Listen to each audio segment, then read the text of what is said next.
రేపు సెప్టెంబర్ 8వ తారీఖు ఇంపాక్ట్ ఫౌండేషన్ నుండి మీకు కాలొచ్చింది. ఆదివారం ఉదయం 10:30 బాలకిషోరరావు గారు మీ సెషన్ ఉంది. మీరు ఈ సెషన్‌కి అటెండ్ అవ్వాలి అని కాలొచ్చింది. మీరు ఆ కాల్ రిసీవ్ చేసుకోగానే చాలా ఆనందపడ్డారు. అందరిని వదిలేసి నన్ను మాత్రమే కాల్ చేశారు. థాంక్ యూ అనుకున్నారు. సాయంత్రం అంతా కూర్చొని పీపీటీ ప్రిపేర్ చేసుకున్నారు. ఎవరు ఆడియన్స్ ఒస్తారు? ఆడియన్స్‌కి ఎటువంటి డౌట్స్ ఉంటాయి? వాళ్ళని ఎలా ఉదహరిస్తూ మాట్లాడాలి మనం? అదంతా కూడా ప్రిపేర్ చేసుకున్నారు.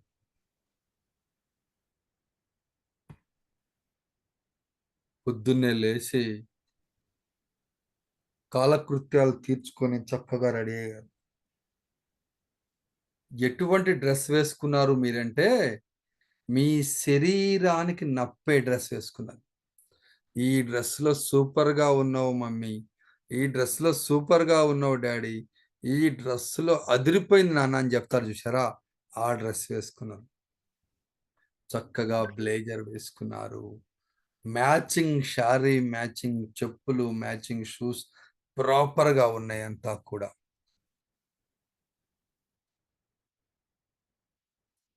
10:30 మీరింకా అక్కడికి చేరుకోలేదు.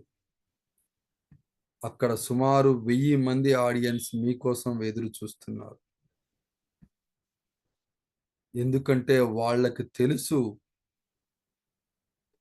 మీరు ఎంత బాగా మాట్లాడుతారనేది. వాళ్ళకు తెలుసు మీ స్పీచ్ ఎంత బాగా ఉంటుందనేది. మీకోసం వాళ్ళు వెయిట్ చేస్తున్నారు. 10:45 మీరింకా అక్కడికి చేరుకోలేదు. ఆర్గనైజర్స్‌కు అక్కడున్న ఆడియన్స్‌కందరికి కూడా ఇంకెప్పుడొస్తారు? ఇంకెప్పుడొస్తారు? ఇంకెప్పుడొస్తారు? వెయిట్ చేస్తున్నారు. హేమలత గారు ఎంత బాగా మాట్లాడుతారో, తన దగ్గర ఎంత సబ్జెక్ట్ ఉందో ఆల్రెడీ అక్కడున్న ఆడియన్స్ అందరికి తెలుసు. ప్రసాద్ గారు మాట్లాడే ప్రతి మాట తూటలా ఎలా వెళ్తుందో వాళ్ళకి తెలుసు. అందుకే వాళ్ళు వెయిట్ చేస్తున్నారు. 10:55 మీరప్పుడే కారు దిగి అలా నడుచుకుంటూ వస్తున్నారు. మీరలా నడుచుకుంటూ వస్తున్నప్పుడు ఆడియన్స్ అందరూ కూడా ఒక్కసారిగా నిలబడి ఆ చప్పట్లతో మిమ్మల్ని వెల్కమ్ చెప్తున్నారు. చకచకా, చకచకా మీరు స్టెప్స్ ఎక్కి మీరు ఏదైతే చెప్పాలనుకున్నారో ఆ టాపిక్ స్టార్ట్ చేశారు. మొదటి పీపీటీ ప్లే అయింది. మొదటి పీపీటీలోనే అసలు మీరు ఏం చెప్పాలనుకుంటున్నారు? దేని గురించి చెప్పాలనుకుంటున్నారు? సమస్య ఏంటో దాన్ని ఉదహరిస్తూ చెప్పే ప్రయత్నం చేశారు. రెండవ పీపీటీ మన చుట్టూ ఉన్న సమాజంలో ఇటువంటి తప్పులు ఎలా జరుగుతున్నాయి? దాని నుండి అసలు తప్పుల్ని ఎలా మనం కనిపెట్టాలో చూపించే ప్రయత్నం చేశారు. మూడో పీపీటీ, నాలుగో పీపీటీ సమస్యని లోతుగా చూపిస్తున్నారు. అప్పుడు అక్కడున్న ఆడియన్స్ అందరికి అర్థమైపోయింది. ఈరోజు సెషను ఎవరి కోసం చెప్పట్లేదు. నా కోసమే చెబుతున్నట్టుగా ఫీల్ అవుతున్నారు అక్కడున్న వాళ్ళందరూ కూడా. ఎందుకంటే ప్రతి ఉదాహరణ, ప్రతి సమస్య వాళ్ళ గురించే చెబుతున్నట్టుగా కనబడుతుందక్కడ. చెబుతున్నంత సేపు ఆడియన్స్ అందరూ మీ గుప్పెట్లోకొచ్చేశారు. ఐదో పీపీటీ ప్లే అయింది. సమస్య నుండి ఎలా బయటపడాలని మీరు క్వెషన్ వేస్తున్నారు. ఆ సభా ప్రాంగణం ఏదైతే ఉందో మీ గుప్పెట్లోకొచ్చేసింది.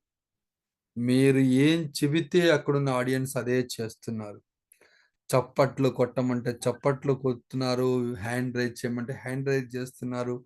ఏం చేయమంటే అది చేస్తున్నారు అక్కడున్న ఆడియన్స్ అందరూ కూడా. మీరు చెబుతున్న ప్రతి మాట, ప్రతి పదం, ప్రతి వాక్యం ఒకటే ఈలలు, కేరింతలు, చప్పట్లతో ఆ సభా ప్రాంగణమంతా మారుమోగిపోతా ఉంది. మీరు చెప్పే సొల్యూషన్ కోసం వెయిట్ చేస్తున్నారు. ఆరో పీపీటీలో. ఈ ఆరో పీపీటీ, ఏడో పీపీటీ అసలు ఏది ఈ సమస్య నుండి నేనెలా బయటపడాలి? ఈ సమస్య నాకున్న సమస్యనే ఉదాహరిస్తూ చెబుతున్నారు. ఈ సమస్య నుండి నేనెలా బయటికి రావాలి అని ఆలోచిస్తున్నారు అక్కడున్న వాళ్ళందరూ కూడా. మీరు చెబుతున్నంత సేపు ఆడియన్స్ అందరూ మీ మాట కోసం ఎదురు చూస్తున్నారు. ఏడో స్లైడ్ ప్లే అయింది. ఇది కదా! ఇది కదా నా సమస్యకు సరైన మార్గం చూపిచ్చేది. ఇది కదా నా సమస్యని సరైన దారిలో తీసుకెళ్ళి నన్ను బయటికి తీసుకెళ్ళేది. ఇది కదా నేను పాటించవలసింది అని ఏడో స్లైడ్ ప్లే అయింది. ఎనిమిదో స్లైడ్ దాని మీద ఎక్స్‌ప్లనేషన్ చేశారు. ఇది ఎలా చేయాలి? ఏం చేయాలి? అనుకుంటూ. సమస్య గురించి వివరించారు. సమస్యని ఎలా బయటపడాలో చెప్పారు. ఆడియన్స్ అందరూ మీ మీరు ఏది చెప్తే దానికి ఫాలో అయ్యేటట్టున్నారు. అదంతా అక్కడున్న వాతావరణం అంతా కూడా పాజిటివ్ వైబ్రేషన్‌తో నిండిపోయి ఉంది. మీ మాటలు, మీరు చేసే ప్రతి యాక్షన్ అక్కడ కనబడతా ఉంది. తొమ్మిదో స్లైడు మళ్ళా మొదటి నుండి సమ్మరీ చేసే ప్రయత్నం చేశారు. సమస్య ఏంటి? ఆ సమస్యని మనం ఎలా జనాల్లోకుంది? ఈ సమస్య నుండి మనం ఎలా బయటపడాలి? ఈ సమస్యలో మన చుట్టూ ఉన్న వాళ్ళు ఎలా ఇబ్బంది పడుతున్నారు? ఆ సమస్య నుండి మనం ఎలా బయటికి రావాలి? ఇది మనం ఎక్స్‌ప్లెయిన్ చేస్తున్నాం. చివరగా, చివరగా లాస్ట్ స్లైడ్ 10వ స్లైడ్ థాంక్ యూ చెబుతూ అక్కడున్న ఆడియన్స్‌కి, అలాగే ఆర్గనైజర్స్‌కి, ఇంపాక్ట్ ఫౌండేషన్‌కి పెద్ద ఇంపాక్ట్ బ్యానరు వెనక మీ ముందు సుమారు 1000 మంది ఆడియన్స్. వాళ్ళందరికీ థాంక్ యూ చెబుతూ మీరు కిందకి స్టేజ్ దిగుతున్నారు. మీ ల్యాప్‌టాప్ అంతా సదురుకొని. ఒక్కసారిగా ఆడియన్స్ అందరూ స్టాండింగ్ ఓవేషన్‌లో నిలబడి క్లాప్స్ కొడుతున్నారు. ఆ క్లాప్స్ ఎంత రిథమిక్ క్లాప్స్ అంటే 1, 2, 1, 2, 3 1, 2, 1, 2, 3 1, 2, 1, 2, 3 రిథమిక్‌గా ప్లే అవుతున్నాయి ఆ క్లాప్స్ అంతా కూడా. మీరలా కిందికి దిగి నడుస్తున్నారు. ఆర్గనైజర్స్ అందరూ పరిగెట్టుకుంటూ మీ దగ్గరకొచ్చి ఆహ్, మిమ్మల్ని తీసుకెళ్తున్నారు. కొంతమంది ఆడియన్స్ ఒక 10 మంది ఆడియన్స్ పరిగెట్టుకుంటూ వచ్చారు. "Thank you sir. Thank you Sunitha madam. నా జీవితంలో ఇటువంటి సెషన్ నేనెక్కడ వినలేదు. నా జీవితంలో దుర్గాప్రసాద్ గారు మిమ్మల్ని దేవుడు లెక్క కొలుస్తాను. ఎందుకంటే నాకున్న సమస్య నేనెలా బయటికి రావాలో వివరించారు. Thank you sir. Thank you Sarath Babu గారు. థాంక్ యూ" అనుకుంటూ వాళ్ళు మిమ్మల్ని చెప్తున్నాను. మరి కొంతమంది పరిగెట్టుకుంటూ వచ్చారు. పరిగెట్టుకుంటూ వచ్చి మిమ్మల్ని ఆటోగ్రాఫ్ అడిగారు. మీ జీవితంలో మీరు ఏ పేపర్ మీదనో, ఏ రిజిస్టర్‌లో సంతకం పెట్టిన మీరు, ఆ ఆటోగ్రాఫ్ ఇస్తున్న మధుర క్షణం ఏదైతే ఉందో, ₹1,00,00,000 లాటరీలో దక్కిన దానికంటే రెట్టింపు ఆనందం కలుగుతుంది. మీరు ఆటోగ్రాఫ్ ఇస్తున్నప్పుడు వాళ్ళు thank you sir, thank you madam, thank you sir అని జెప్తున్నప్పుడు మైమరిచిపోయి మీరు వాళ్ళని ఆటోగ్రాఫ్ ఇస్తున్నారు. మీ ఆటోగ్రాఫ్ ఏదైతే ఉందో ఒక్కొక్కళ్ళు ఆటోగ్రాఫ్ తీసుకుంటున్నప్పుడు వాళ్ళ కళ్ళలో ఆనందాన్ని చూశారు మీరు. వాళ్ళ జీవితంలో ఏదో సాధిస్తారు నీ మాటలతో వాళ్ళు మారిపోయారనేది మీకు ఆ కాన్ఫిడెన్స్ కనబడింది. అందరికి ఆటోగ్రాఫ్ ఇస్తూ అలా కదులుతూ ముందుకెళ్లారు. అలా కారెక్కి, అలా కారెక్కి ఒక హాఫ్ అన్ అవర్ ట్రావెల్ చేసి ఇంటికి చేరుకున్నారు. Relax, relax, relax. Open your eyes. Open your eyes.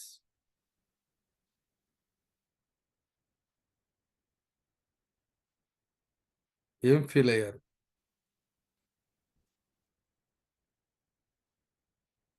Hand raise చేసి మాట్లాడండి.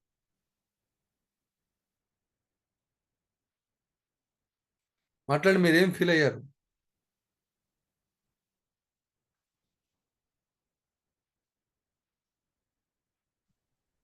నిజంగా జరిగినట్టే ఫీల్ అయ్యాం సార్. అంటే శిరీష మేడం నిజంగా జరిగినట్టే చెప్పండి. అవును. అంటే ఇది ఆల్రెడీ మీరు చెప్పిన టెన్యూర్ ఏదైతే ఉందో అదే స్టెప్ బై స్టెప్ నిజంగా జరిగినట్టు పాజిటివ్ వైబ్రేషన్స్ అనేవి వచ్చాయి. ఇలానే జరిగిందని. సూపర్. సుధా గారు. సార్ నాకు మొత్తం నేను అది ఇన్వాల్వ్ అయిపోయాను సార్. అంటే నాకు మొత్తం నేను ఏంటి ఎలా చెప్పాననేది నాకు నేనే ఇమాజిన్ చేసుకున్నాను సార్. చాలా బ్యూటిఫుల్, చాలా గ్రేట్ గా అనిపించింది. నాకు నేనే ప్రౌడ్ గా ఫీల్ అయ్యాను. స్పాట్ లైట్ ఇవ్వండి, ఎవరు మాట్లాడుతున్నారు? ఓకే,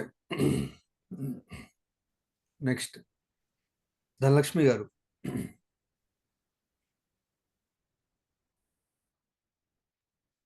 మాట్లాడండి సార్. చెప్పమ్మా. నిజంగా మాకు మేమే మాట్లాడుతున్నాము, మేమే ఆటోగ్రాఫ్ ఇచ్చినట్టు విజువలైజేషన్ అయిపోయింది సార్. అంటే ఇప్పటి వరకు తడబడతా మాట్లాడుతూ ఉండేవాళ్ళము. ఇప్పుడు ఏంటంటే అసలే మాట అన్న ఇన్స్పిరేషన్ వచ్చేసింది మాలో అయితే. Thank you sir. Right. Ramana గారు.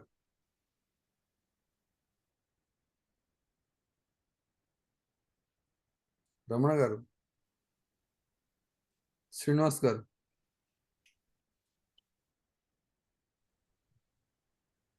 శ్రీనివాస్ విక్టరీ 2. చెప్పండి సార్. నాకు నేను ఒక పెద్ద సెలబ్రిటీ అయిపోయినట్టుగా నాకు కనిపించింది. అంటే నాకు నేనే చాలా గర్వంగా కనిపించాను. ఎందుకంటే నేను నా విజిబిలిటీ అంటే నేను ఎలా ఉన్నాను అనిపించేది. సో నేను ఒక చాలా గొప్ప స్థాయిలో ఉండి ఒక సెలబ్రిటీ ప్లేస్ లో ఉన్నాను అనిపించింది సార్. మీ ఆటోగ్రాఫ్ ఇస్తున్న మీకు ఏమనిపించింది? నా ఆటోగ్రాఫ్ ఇచ్చినప్పుడు రియల్గా నా ఆటోగ్రాఫ్ నేను ఆ పేపర్ మీద పెడతాను. ఆ సైన్ అక్కడ కనిపించింది. వాళ్ళు ఎదురు వాళ్ళందరూ స్మైల్ ఇస్తూ ఆటోగ్రాఫ్ తీసుకొని ఫోటోగ్రాఫ్ దూరం నుంచి చాలా మంది ఫొటోస్ తీస్తున్నట్టు కూడా కనిపించింది నాకు. It is very happy moment అనిపించింది. లైఫ్ లోనే పెద్ద హ్యాపీ మూమెంట్ లాగా అనిపించింది. సూపర్ గా నేను గమనించాను మీ దగ్గర. ప్రసాద్ గారు.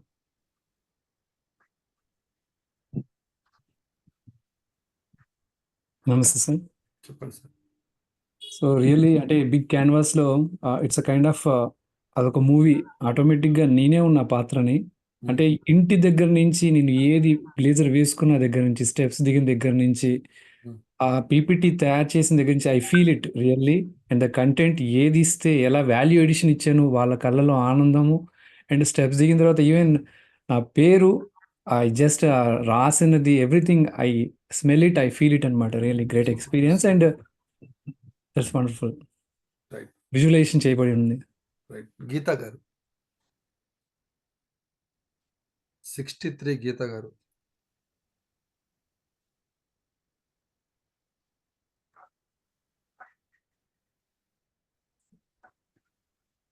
గ్రూప్ 7 వెంకట్ గారు.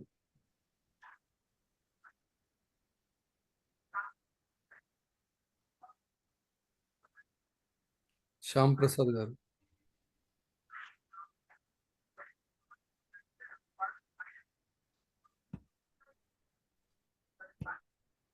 ఎవరు లేరా?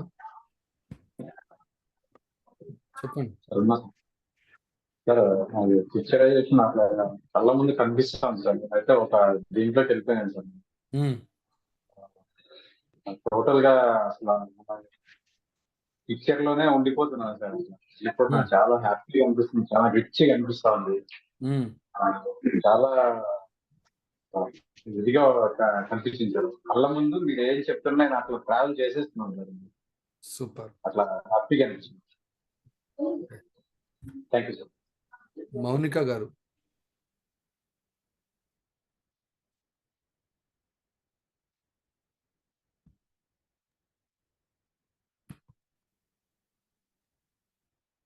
Happy evening sir. చెప్పమ్మా.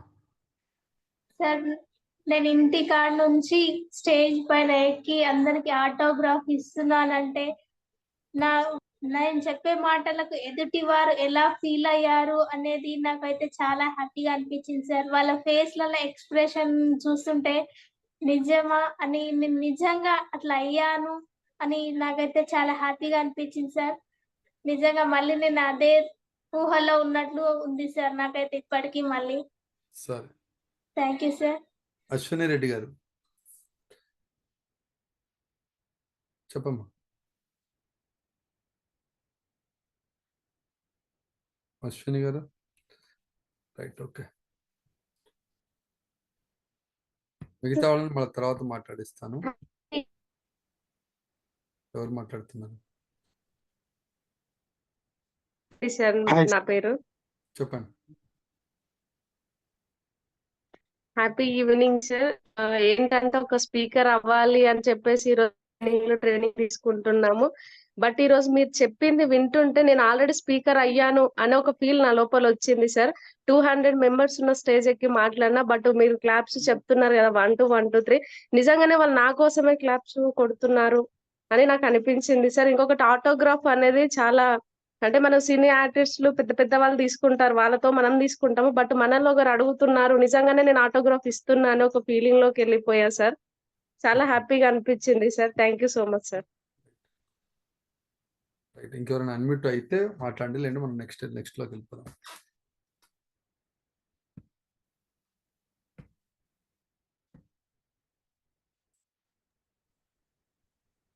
విజయ్ గారు అన్మ్యూట్ చేయండి, విజయ్ గారిని.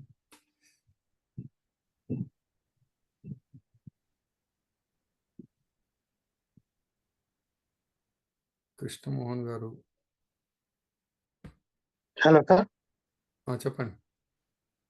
కృష్ణమోహన్ అన్నారా సార్ నన్ను? అవునండి. Yes sir. యాక్చువల్లీ ఏంటంటే చాలా బాగా విజువలైజేషన్ అయింది సార్. స్టేజ్ దిగిన తర్వాత చాలా మంది ఆటోగ్రాఫ్ అడిగారు, చాలా బాగుంది. త్రివిక్రమ్ శ్రీనివాస్ అసిస్టెంట్ నాకు ఫోన్ చేశారు.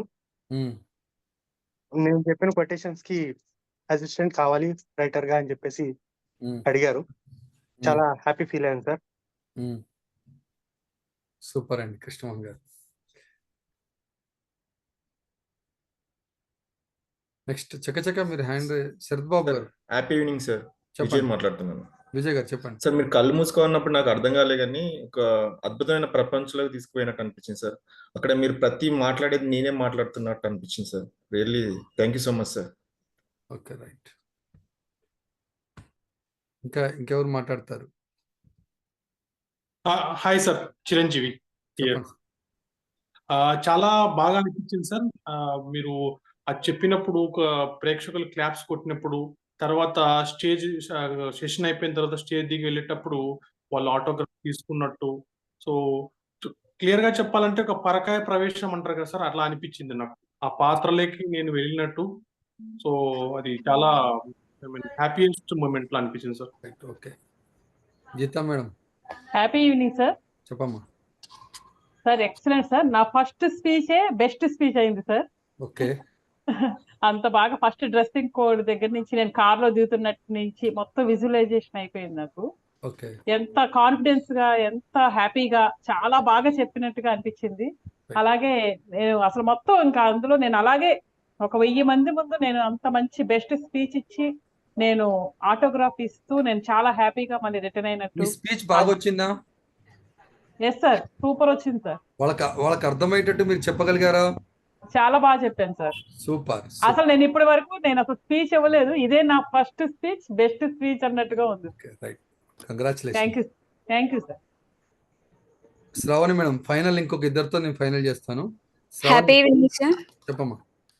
సార్ మీరు క్లాప్స్ చెప్పినప్పుడు నాకు ఆ సౌండ్ వినిపించినట్టు అయింది సార్. ఇంకొకటి ఆటోగ్రాఫ్ అన్నారు కదా, నార్మల్గా సెలబ్రిటీస్ చిన్న కొటేషన్ లాగా రాస్తారు కదా, మీరు అలా ఆటోగ్రాఫ్ ఇస్తున్నప్పుడు నేను ఏం కొటేషన్ లాగా రాయాలి వాళ్ళకి ఇన్స్పైర్ అయ్యేలా అని నాది నేనే ఆలోచించాను సార్. అంటే అంత ఇన్వాల్వ్ అయిపోయాను నేను. Thank you sir. Super.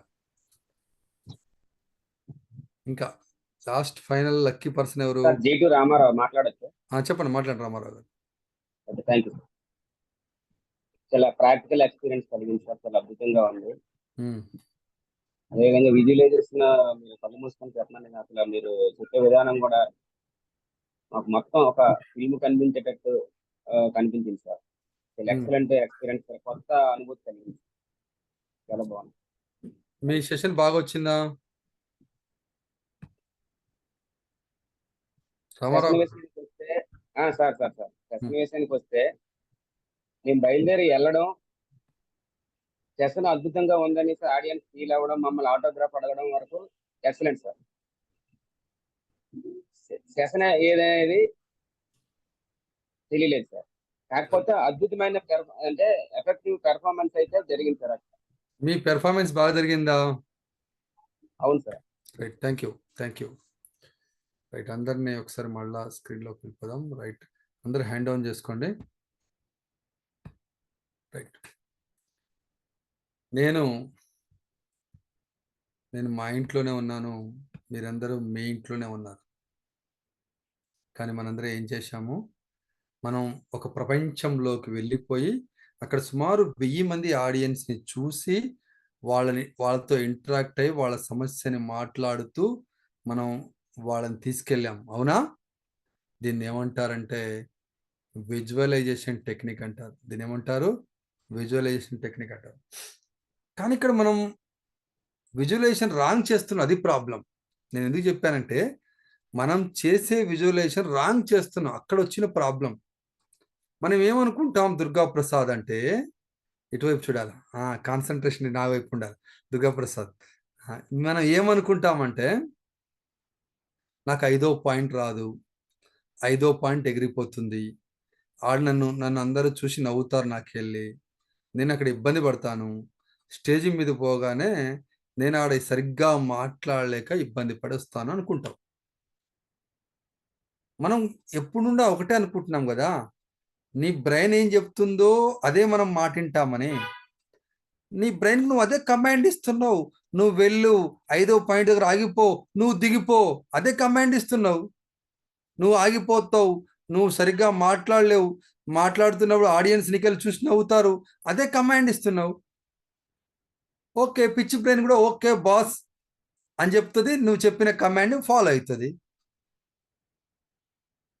Follow అయ్యి నిన్ను 5వ పాయింట్ దగ్గర నిన్ను ఆపేయాలా, ఓకే నేను బ్రేక్ వేసేస్తానని 5వ పాయింట్ దగ్గర బ్రేక్ వేసేస్తుంది. మనం ఎట్లా విజువలైజ్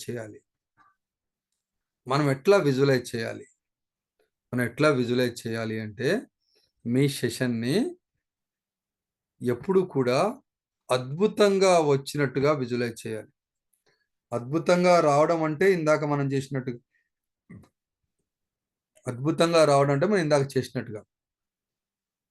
గొప్ప టెక్నిక్ చెప్తాను. ఇక్కడ ఎవరైతే సరిగ్గా మాట్లాడలేమని ఫీల్ అవుతున్నారో వాళ్ళందరికీ ఒక అద్భుతమైన టెక్నిక్ చెప్తాను.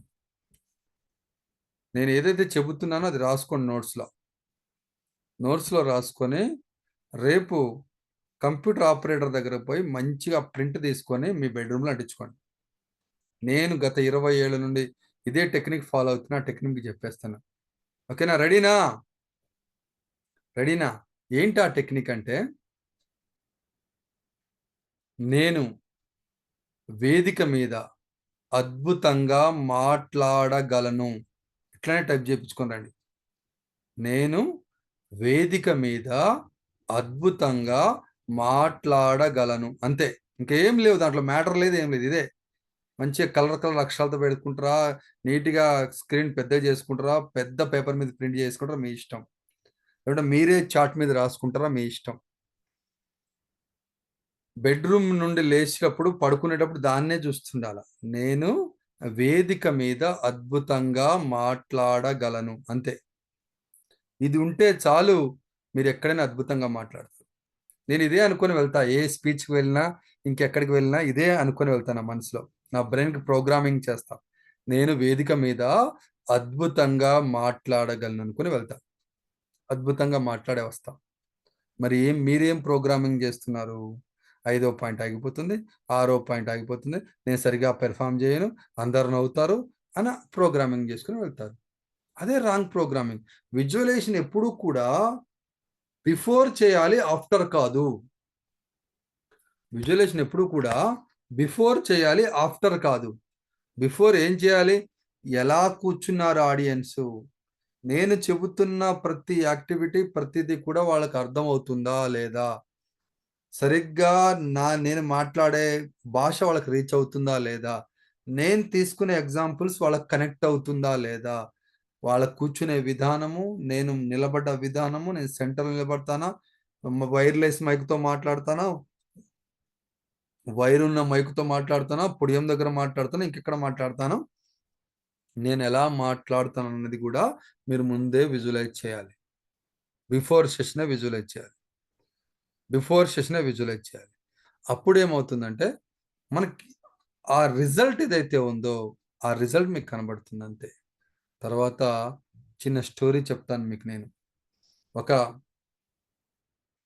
బాగా బక్కపలచటి అబ్బాయి ఒక అబ్బాయి ఉండేవాడట. బాగా బక్కపలచటి అబ్బాయి ఏం జేసేవాడంటే, దేవుడిని తిట్టడం మొదలుపెట్టాడు. దేవుడిని తిడితేనే వరం ఇస్తాడంటారు కదా! అలా దేవుడిని తిట్టడం మొదలుపెట్టాడు. అప్పుడు దేవుడు ప్రత్యక్షమయ్యాడు. దేవుడు ఇట్లా చేయబెట్టి ఫస్ట్ డైలాగ్ ఏం చెప్తాడు? భక్తా ఏమి నీ కోరిక అని అడుగుతాడు. అంతే కదా! ఇక్కడ మనం అర్థం చేసుకోవాల్సిందేందంటే, మనుషుల కోరికలు దేవుడికి కూడా అర్థం కాదు అనేది అర్థం చేసుకోవాలి మొదటగా. ఈ మనుషుల కోరికలు ఏవైతే ఉన్నాయో, దేవుడికి కూడా అంతు పట్టదు. అంత కోరికలు కోరుకుంటారని. అందుకే భక్తా ఏమి నీ కోరిక అని అడిగిండట. అప్పుడు ఈ అబ్బాయి చెప్పాడు, నన్నందరూ హేళన చేస్తున్నారు, అపహాస్యం చేస్తున్నారు. నన్ను చూసి అందరూ నవ్వుకుంటున్నారు. నన్ను స్ట్రాంగ్ చెయ్యి అని చెప్పాడట. అప్పుడు దేవుడు ఏమని సమాధానం చెప్పాడంటే, ఊరి చివర పెద్ద బండరాయి ఉంది. ఆ బండరాయి దగ్గరికి వెళ్ళి, ఆ బండరాయిని పుష్ చెయ్యి అని చెప్పాడు. పుష్ చెయ్యి అని చెప్పాడు. నెక్స్ట్ డే మార్నింగ్ గట్టిగా తిన్నాడు మనిషి. ఎందుకంటే పుష్ చేయాలి గదా! గట్టిగా తింటే బావుంటుందని గట్టిగా తిన్నాడు. పొద్దున్నే వెళ్లి పుష్ చేయడం మొదలుపెట్టాడు. సాయంత్రం అయింది. ఇంచు గూడా కదలలే. 2 డేస్ అయింది కదలలే. 5 డేస్ అయింది జరగలే. 10 డేస్ అయింది మార్పు రాలే. వాళ్ళ ఫ్రెండ్స్ అందరొచ్చారు. "ఏరా నీకేమైనా పిచ్చి పట్టిందా? దేవుడు ప్రత్యక్షమయ్యేదేంటి? బండను కదిలిచ్చేదేంది? నీ మొఖం ఎప్పుడైనా అద్దంలో చూసుకున్నావారా? ఆ! ఈ బండ ఏడ కదిలిద్దనుకుంటున్నావు? ఏమనుకుంటున్నావు నువ్వు? ఇది జరగని పని వచ్చేరా ఇంటికెళ్దాం" అని చెప్పారు. లేదు లేదు. నేను ఎలాగైనా సరే దీన్ని కదిలించి రావాల్సిందే అనుకున్నాడు. 20 రోజులైంది, 25 రోజులైంది. అటువైపు నుండి వ్యవసాయానికెళ్ళే పెద్దవాళ్ళు, ఊరి పెద్దలు నడుచుకుంటూ వచ్చి, "నువ్వేమైనా పోటుగాడివనుకుంటున్నావారా? మా తాత ముత్తాతల నుండి చూస్తున్నాను ఈ రాయి అలాగే ఉంది. మా ముత్తాత తరం అయిపోయింది, మా తాత తరం అయిపోయింది, నా తరం అయిపోయింది, నా కొడుకు తరం అయిపోయింది, నా మనవడి తరంలో ఉన్నావురా నువ్వు. అప్పటి నుండి చూస్తున్నా బండ అలాగే ఉంది కదలకుండా. నువ్వు కదిలిచ్చేద్దాం అనుకున్నావారా? దేవుడంటున్నావు, అదంటున్నావు, నీకు పిచ్చి పట్టిందిరా" అని తిట్టడం మొదలుపెట్టారు. తర్వాత ఇదంతా చూస్తూ నిజంగా కదలదేమో బండనుకొని దేవుడిని మళ్ళా తిట్టడం మొదలుపెట్టాడు. అప్పుడు దేవుడు ప్రత్యక్షమయ్యాడు. దేవుడు ప్రత్యక్షమై ఈ మాట చెప్పాడు. "ఏమైంది భక్తా" అంటే, "ఇట్లా అందరూ తిడుతున్నారు. ఇది కదలట్లేదు. నేను నెల రోజుల నుండి నా శక్తి వంచన లేకుండా నేను మంచి ప్రయత్నంతో ఆ బండని కదిలిచ్చే ప్రయత్నం చేస్తున్నాను. కానీ కదలట్లేదు" అని చెప్పినప్పుడు, ఇక్కడున్న 146 మంది చేసే తప్పు చెప్తున్నాను మళ్ళీ. ఇక్కడున్న 146 మంది ఈ తప్పును చేస్తారు కాబట్టి చెప్తున్నాను నేను. నేను మీకేం చెప్పానని చెప్పాడు. పుష్ చేయమని చెప్పాడు. పుష్ చేయమన్నప్పుడు ఒక్కసారి నువ్వు ఇట్లా పుష్ చేస్తున్నప్పుడు, ఇట్లా నువ్వు పుష్ చేస్తున్నప్పుడు ఒకసారి నీ మజిల్స్, నీ ఆర్మ్స్ ఒకసారి చెక్ చేసుకో. నీ చెస్ట్ ఒకసారి చెక్ చేసుకో. నువ్వెంత స్ట్రాంగ్ అయ్యావో అని. పుష్ చేయమంటే కదిలిచ్చడం కాదు. పుష్ చేయమనను అంతే. సార్ మరి మేం తప్పు చేసింది ఏముంది? బాలకేశవ్ గారు అడుగుతున్నారు. మరి మమ్మల్నందరిని తోటకూర కట్టగట్టినట్టు కట్టి అవతల పడేశారు. మేమందరం ఏం తప్పు చేసినాం? ఇది చెప్పండి మాకు. అది కదా మీ డౌటు. మీ కాన్సంట్రేషన్ నా వైపుకి తీసుకురావాలి అంటే నేను మిమ్మల్ని ఆ సెషన్‌లోకి తీసుకురావాలి మిమ్మల్ని. రైట్. ఏంటి మీరు చేసిన తప్పంటే ఆఫీస్‌లలో, పెద్ద పెద్ద ఆఫీస్‌లలో హోటళ్లలో బోర్డ్ మీద రాసుంటది తలుపు మీద. పుష్ అని రాసి ఉంటుంది. పుష్ రాసినప్పుడు పుల్ చేస్తారు, పుల్ రాసినప్పుడు పుష్ చేస్తారు. ఆ తలుపు అటీరికి ఇటీరికి తలుపు గట్టిగా టైట్ అయిపోయి కిర్రుమని రకరకాలుగా వచ్చిన ఎక్స్పీరియన్స్ ఇక్కడ ఉన్న వాళ్ళందరికీ అయి ఉంటుంది. అయిందా? పుష్ అయినప్పుడు పుల్ అయింది, పుల్ అయినప్పుడు పుష్ అయింది. అయిందా? అవుతుంది. అంటే మనకు తెలియక కాదు, అప్పుడు ఆ సిచ్యువేషన్ అలా చేసేస్తాం అంతే. పుష్ చేసేటప్పుడు పుల్ చేస్తాం, పుల్ చేసేటప్పుడు పుష్ చేస్తాం అంతే. అక్కడ రాంగ్ అవుతుంది. మరి ఏం చేయాలి? దీన్ని ఎలా మనం బయటికి రావాలి అంటే, అసలు పుష్ ఎందుకు వచ్చింది, నేను ఈ కథ ఎందుకు చెప్పాల్సి వచ్చింది అంటే, ఇప్పుడు క్లిక్ చేయండి. పుష్ అంటే ఏంటో. పుష్ అంటే పి అంటే ప్రాక్టీస్ అని క్లిక్ చేసేయండి. Practice until success happen. Success వచ్చేంత వరకు ప్రాక్టీస్ చేస్తూనే ఉండాలి. ఈ ప్రాక్టీస్కి బెస్ట్ ఎగ్జాంపుల్ ఏదైనా అంటే క్రికెటర్. క్రికెట్ ఆడేవాళ్ళు విరాట్ కోహ్లీ పోయిన మ్యాచ్ 100 కొట్టాడు. నేను పోయిన మ్యాచ్ 100 కొట్టాను, ఇప్పుడు కుదరదు నాకు, నేను చక్కగా రెస్ట్ తీసుకుంటాను పడుకుంటాడా? నెక్స్ట్ మ్యాచ్కి ముందు రోజే వచ్చి మళ్ళా ప్రాక్టీస్ చేస్తారు.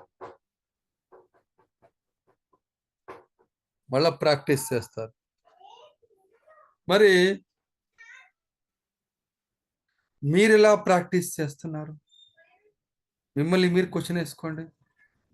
ఫీడ్బ్యాక్ ఇవ్వండి, అసైన్మెంట్ చేయండి అని అన్నప్పుడు మీరు ఎలా ప్రాక్టీస్ చేస్తున్నారు? లైట్స్ ఆన్, కెమెరా స్టార్ట్ అనుకొని మీకు ఏది వస్తే చెప్తున్నారు, మీకు ఏది అనిపిస్తే చెప్తున్నారు. కానీ ఎలా మనం ప్రాక్టీస్ చేయాలి? ఎలా ప్రాక్టీస్ చేయాలి అంటే, మనం ఎలా ప్రాక్టీస్ చేయాలంటే 10 times ప్రాక్టీస్ చేయాలి. ప్రతి దాన్ని కూడా 10 times ప్రాక్టీస్ చేయాలి. ఎలా ప్రాక్టీస్ చేయాలి అంటే, ఆ 10 times మొదటిసారి నువ్వు ప్రాక్టీస్ చేస్తున్నప్పుడు నువ్వు ఏమైతే రాసుకున్నావో, నువ్వేమైతే చెప్పాలనుకుంటున్నావో, నువ్వేదైతే చెప్పాలనుకుంటున్నావో ఆ చెప్పేది ఏదైతే ఉందో దాన్ని సరిగ్గా వచ్చిందా లేదో చెక్ చేయడం మొదటి ప్రాక్టీస్. రెండవ ప్రాక్టీస్ 5వ పాయింట్ దగ్గర, 4వ పాయింట్ దగ్గర, 6వ పాయింట్ దగ్గర ఆగిపోయింది, బ్రేక్ పడిపోయింది. ఎక్కడ ఆగిపోయిందో, అక్కడ ఎందుకు ఆగిపోయింది, దాన్ని ఎలా మనం స్టార్ట్ చేయాలి, దాన్ని ఎలా అర్థం చేసుకొని చెప్పాలి అనేది రెండవసారి ప్రాక్టీస్ చేయాలి. మూడవసారి ప్రాక్టీస్ చేసేటప్పుడు ఆడియన్స్ అందరినీ చూస్తూ మాట్లాడుతున్నానా లేదా చెక్ చేసుకోవాలి. మేము చెక్ చేస్తున్నప్పుడు మాకు కనబడుతుంది, మీ కళ్ళన్నీ కింద పుస్తకం వైపు కనబడుతున్నాయి, కింద చూసి మాట్లాడుతున్నారు. ఆడియన్స్ వైపు చూస్తూ మాట్లాడలేకపోతున్నారు. ఎందుకు మాట్లాడలేకపోతున్నారో అనేది మూడోసారి ప్రాక్టీస్ చేయండి. 4వసారి ప్రాక్టీస్ చేస్తున్నప్పుడు మీ చేతుల్ని ఎవడైనా వెనకబెట్టి కట్టేశాడా ఒకసారి చెక్ చేసుకోండి. ఎవరైనా కట్టేశారా మిమ్మల్ని చెక్ చేసుకోండి. ఎందుకు అంటున్నాను ఈ మాట అంటే, అసలు హ్యాండ్స్ మూమెంట్ ఏవి, హ్యాండ్ మూమెంట్స్ ఎక్కడ కనబడుతున్నాయి? లేనే లేవు హ్యాండ్స్, అసలు మూమెంటే లేదు. ఎంత ఎక్కువ అన్నప్పుడు చేతులు ఎంత ఎక్కువ చూపించడం, ఇంత తక్కువ అన్నాడు ఇంత తక్కువ చూపడం, పెద్ద బండరైనడు ఇంత పెద్దగా చూపించడం. హ్యాండ్ మూమెంట్స్ ఏవి? అసలు హ్యాండ్ మూమెంట్సే లేవు 4వసారి ప్రాక్టీస్ చేసేటప్పుడు. 5వసారి ప్రాక్టీస్ చేసేటప్పుడు వాయిస్ని మాడ్యులేట్ చేస్తూ మాట్లాడడం నేర్చుకోండి. ఒకే మోనోటోనగా మాట్లాడుతున్నట్టు కాకుండా వాయిస్ని మాడ్యులేట్ చేస్తూ మాట్లాడడం నేర్చుకోండి. తర్వాత 6వసారి ప్రాక్టీస్ చేసేటప్పుడు ఎక్స్ప్రెషన్స్ ప్రాపర్గా చూపిస్తూ చేయండి. ఎక్స్ప్రెషన్స్ గురించి బెస్ట్ ఎగ్జాంపుల్ చెప్పాలంటే, ఇప్పుడు జరుగుతున్న సినిమాలో హీరోలు మీరందరూ అనుకుంటారు చిరంజీవి బాగా డాన్స్ చేయగలడు, మహేష్ బాబుకి డాన్స్ రాదు, కృష్ణకి డాన్స్ రాదు, పవన్ కళ్యాణ్కి డాన్స్ రాదు, రామ్ చరణ్ మంచిగా డాన్స్ చేస్తాడు, బన్నీ చాలా చక్కగా డాన్స్ చేస్తాడు, ఇంకా రామ్ బాగా చక్కగా డాన్స్ చేస్తాడు. వీళ్ళందరూ చాలా చక్కగా డాన్స్ చేస్తారు. మరి మిగతా వాళ్ళు డాన్స్ వేయరు. నేను ఇదంతా ఎందుకు చెప్తున్నానంటే, మీరు సినిమాలు చూసేటప్పుడు వాళ్ళ డాన్స్‌ని కాదు, జూనియర్ ఎన్టీఆరా? ఓకే. వాళ్ళ డాన్స్‌ని కాదు, త్రివిక్రమ్ గారు మీరుండాలని చెప్పేది అందుకోసమే. డాన్స్‌ని కాదు, డాన్స్ ఎవడైనా వేస్తాడు, మళ్ళీ చెప్తున్నా. డాన్స్ ఎవడైనా వేస్తాడు. ఆ డాన్స్ ఏదైతే ఆ సాంగ్ తగ్గట్టుగా ఎక్స్‌ప్రెషన్స్ చూపిస్తూ డాన్స్ చేయడం చాలా కష్టం, మళ్ళీ చెప్తున్నా. 'జగదేక వీరుడు అతిలోక సుందరి' సినిమాలో శ్రీదేవికి చెంపదెబ్బ కొట్టిన సీన్ ఒకసారి గుర్తుపెట్టుకోండి. 'అమ్మని తీయని దెబ్బ.' ఆ సాంగ్ పాడుతున్నప్పుడు నిజంగా తనకు దెబ్బ తగిలినట్టుగా, తనకు చెంపదెబ్బ తగిలినట్టుగా ఆ ఎక్స్‌ప్రెషన్ చూపిస్తూ, చేస్తూ వాళ్ళు డాన్స్ చేస్తారు. అంతెందుకు, టీవీలో న్యూస్ రీడర్ చదివే న్యూస్ ఒకసారి వినండి. ఎక్స్‌ప్రెషన్స్ అండ్ వాయిస్ మాడ్యులేషన్ కావాలి అంటే. బోరు బావిలో పిల్లోడు పడి చచ్చిపోయాడు.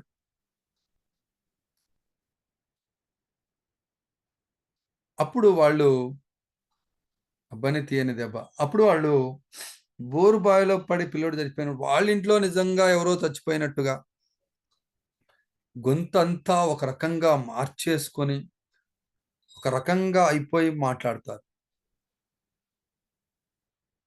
మరి మీ ఎక్స్‌ప్రెషన్స్ యాడికిపోయినాయి? మీ వాయిస్ మాడ్యులేషన్ యాడికిపోయింది? అది గుర్తుపెట్టుకోండి. తర్వాత 7వసారి ప్రాక్టీస్ చేసేటప్పుడు ప్రాపర్ గెస్చరు, ప్రాపర్ బాడీ లాంగ్వేజ్‌తో వెళ్ళండి. 8వసారి వెళ్ళేటప్పుడు డ్రెస్ సెన్స్ కూడా చూసుకోవాలి. మీరు భీముడు గెటప్ వేస్తున్నప్పుడు భీముడి గెటప్‌లోనే మనం నాటికకి వెళ్ళాలే గానీ, గద నాకు బరువుంది, ఈ గదను నేను ఎత్తుకోలేను, నేను ఎత్తితే చాలా బరువు అనిపిస్తుంది, నా వల్ల కాదనుకుంటే ఎట్లా? నేను చొక్కా లేకుండా నడవలేను, చొక్కా లేకుండా ఉండలేను అనుకుంటే కుదరదు కదా! 9వసారి ప్రాక్టీస్ చేసేటప్పుడు నేను మాట్లాడుతుంది ఏదైతే నేను రాసుకుందుందో ప్రాపర్‌గా వచ్చిందా లేదా చెక్ చేసుకొని, ప్రాపర్‌గా వచ్చేలా 1కి 2 సార్లు మార్చుకొని రాసుకొని వెళ్ళాలి. 10వసారి ప్రాక్టీస్ ఎలా చెయ్యాలి అంటే, నువ్వు చెబుతున్న 10 పాయింట్లు వరుసగా ఫట పడిపోతున్నా లేదా ఎక్స్‌ప్రెషన్స్ అద్దం ముందు చెబుతూ ప్రాక్టీస్ చేసుకొని రావాలి. ఇలా 10 టైమ్స్ ఎవరు ప్రాక్టీస్ చేస్తున్నారు? మీ అసైన్‌మెంట్స్, మీ ఫీడ్‌బ్యాక్స్ చెక్ చేసుకోండి. ఒక్కసారి పెట్టిన అసైన్‌మెంటు నీకు బాగలేదని ఎప్పుడైనా అనిపించిందా? ఛీ! ఇంత చండాలంగా మాట్లాడానండేంటి? నేను అనుకున్నది ఒకటి, మాట్లాడింది ఒకటి. స్పీచు మీకు తెలుసో తెలియదో స్పీచ్ 4 రకాలుంటుంది. ఎవరి స్పీచ్ అయినా 4 టైమ్స్ ఉంటుంది. 4 టైప్స్. ఫస్ట్ స్పీచ్ తను రాసుకున్నది. తను ఏదైతే రాసుకున్నాడో, రాసుకున్నట్టు చెప్తే ఫస్ట్ స్పీచ్. సెకండ్ స్పీచు వచ్చింది. అంటే మనం చెప్పింది రాసుకుంది చెప్పంగా మనం కొత్తగా చెప్తాం గదా! ఆడ ఏం రాసుకున్నాడో అనవసరం, కొత్తగా చెప్తాం. అది రెండోది. మూడవది ఏదైతే చెబుతున్నావో, చెబుతున్నప్పుడు అప్పటికప్పుడే చేంజ్ అయిపోయి చెప్తావు. అది మూడవది. నాలుగవది మిస్ అయినయి ఒకసారి చెక్ చేసుకొని, అయ్యో! ఈ పాయింట్ చెప్పుంటే భలే ఉండేదే. ఇది మిస్ అయిపోయాను నేను. ఇది చెప్పుంటే ఆడియన్స్‌ని ఇంకా బాగా కనెక్ట్ చేసుకోగలిగేలా ఉండేవాడిని. ఈ పాయింట్ మిస్ అయ్యాను. అసలు రియల్లీ అసలు ఈ పాయింట్ లేకుండా ఉంటే అసలు ఈ సెషన్‌కి అర్థమే లేదు. ఈ ఫీడ్‌బ్యాక్ అర్థమే లేదు. అనవసరంగా నేను ఇచ్చాను అని మళ్ళొకసారి డిలీట్, మళ్ళా చేసి, మళ్ళా డిలీట్, మళ్ళా చేసి, మళ్ళా డిలీట్, మళ్ళా చేసి అట్లాంటి అసైన్‌మెంట్‌లు, అట్లాంటి ఫీడ్‌బ్యాక్ నాకైతే కనబడలేదు. 168, 170 బ్యాచ్‌లో. మా మెంటర్స్‌కి ఎక్కడైనా కనబడిందో లేదో నాకైతే తెలియదు. మరి మీరు ఎంత మాదిరిగా ప్రాక్టీస్ చేస్తున్నారో 1కి 2 సార్లు చెక్ చేసుకోండి. మీలో దరిద్రాలున్నాయి. ఆ దరిద్రాలని పోగొట్టుకుందాం. అష్టదరిద్రాలని కొన్నున్నాయి. అష్టదరిద్రాలని మనం ఇప్పుడు పోగొట్టే ప్రయత్నం చేద్దాం. సార్ క్లిక్ చేయండి. అష్టదరిద్రాల్లో మొదటిది, నేనెప్పుడు స్టేజి మీద మాట్లాడలే. నిన్నెవడొద్దన్నాడు స్టేజి మీద మాట్లాడడాన్ని? అని క్లిక్ చేసేయండి. నిన్నెవడు స్టేజి మీద మాట్లాడని వద్దన్నాడు? మాట్లాడడానికి ఎవరు ఆపారు నిన్ను? సార్ మాట్లాడండి సార్ అంటే, సార్ మీరు బాగా మాట్లాడతారు సార్, ఈసారి మీరు మాట్లాడండి సార్, నెక్స్ట్ సారి గ్యారెంటీ మాట్లాడతారు సార్, ఆగస్టు 15కి వదిలేయండి సార్, జనవరి 26 దుమ్ము లేపేస్తా చూడండి మీరు. అసలు మామూలుగా మాట్లాడండి, మీరు అడక్కపోయినా లేచి మాట్లాడు. ఎన్నిసార్లు మీకు వచ్చిన అవకాశాన్ని పక్కోడికి ఇచ్చారో, ఎన్నిసార్లు మీకున్న ఆపర్చునిటీని వదిలేసుకున్నారో ఒకసారి చెక్ చేసుకోండి. మీ ప్రీవియస్లో జరిగింది. ఫలానా వ్యక్తిలా నేను మాట్లాడలేను, నిజం. ఫలానా వ్యక్తిలా మనం అందరం మాట్లాడలేం. గంపా సార్ మాదిరిగా మనం మాట్లాడలేం.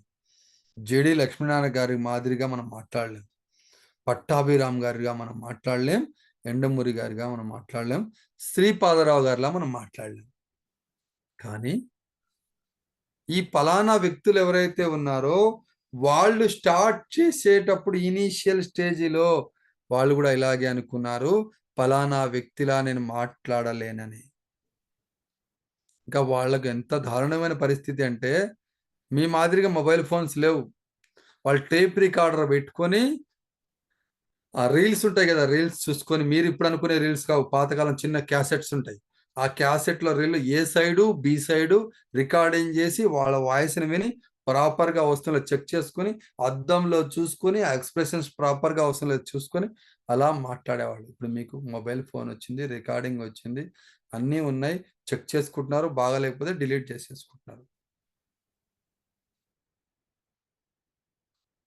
నెక్స్ట్, నా తర్వాత ఎవరైనా మాట్లాడితే నేను తేలిపోతానేమో అనుకుంటాం కదా మనందరం. మనం మాట్లాడేటప్పుడు మనకంటే బాగా మాట్లాడితే, మనకంటే వెనక వీళ్ళు తుస్తు టపాకాయలు ముందు పెడతారు, లక్ష్మీ బాంబులు వెనక పెడతారు అనుకుంటాం కదా. నాకంటే వెనక ఆయన బాగా మాట్లాడతారు, నేను ఎట్లా ఫెయిల్ అయిపోతాను అనుకుంటాం కదా.